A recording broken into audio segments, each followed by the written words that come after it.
नमस्कार, मी पोलीस निरीक्षक कुंदनगावडे, प्रभारी अधिकारी, सोलापूर तालुका पोलीस ठाणे. पोलीस ठाणे हातीमध्ये दिनांक 15/7/26 रोजी रात्री 9:15 दरम्यान यातील फिर्यादी जे आहेत एजाज तांबोळी यांच्यावरती फायरिंग करून जीवनशी ठार मारण्याच्या उद्देशाने आणि त्यांच्या गाडीतली काही रोकड पळवून नेण्याच्या उद्देशाने हमला झाला होता. त्या अनुषंगाने पोलीस ठाणे येथे एफ.आय.आर. दाखल झाली होती. सदरची घटना खूप गंभीर असल्या कारणाने माननीय पोलीस अधीक्षक श्री अतुल कुलकर्णी सर यांनी तात्काळ स्थानिक न्याय अन्वेषण शाखा आणि पोलीस ठाणे विविध पथके तयार करून आरोपीचा शोध घेण्याकरता आदेशित केले होते.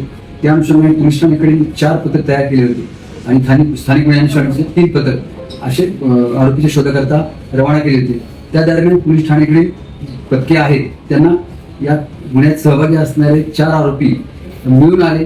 त्यांच्याकडून सदर गुन्ह्यात तपासात विचारपूस केली असता त्यांनी जे फिर्यादीस रोकड घेऊन जात आहे ती रोकड लुटण्याच्या उद्देशाने त्यांच्यावर जीवनशी ठार मारण्याच्या उद्देशाने फायरिंग केली होती.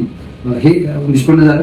त्या अनुषंगाने सदर गुन्ह्यात 24 तासात मुख्य 4 आरोपी यांना अटक करण्यात आलेली आहे. त्यांच्याकडून आम्ही इर्टिगा कार, 2 मोटरसायकली जप्त केलेल्या आहेत.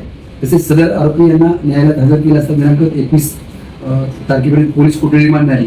त्यांच्याकडे अधिक विस्तृतपणे तपास केला असता त्याच कंपनीत काम करणारा एक व्यक्ती त्यांना मदत करत होता.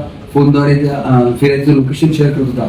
त्या अनुषंगाने त्या मदत करणाऱ्या व्यक्तीलाही अटक करण्यात आली आहे आणि दिनांक 21/7 पर्यंत पोलीस रिमांड प्राप्त केले. सदरची कामगिरी सोलापूर तालुका police ठाण्याकडील API Somnath Kadam, PSI Mahesh Ghodke आणि सर्व बाकीचे टीमनी ही उत्तम कामगिरी पार पाडली. सदरची कामगिरी माननीय पोलीस अधीक्षक Shri Atul Kulkarni sir, upper police अधीक्षक Shri Vijay Kapade sir, SDPO Suresh Jagtap sir, स्थानिक गुन्हे अन्वेषण शाखेचे संजय जगताप सर यांच्या मार्गदर्शनाखाली सोलापूर तालुका पोलीस ठाण्याचे अधिकारी आणि अंमलदार यांनी पार पाडले आहे.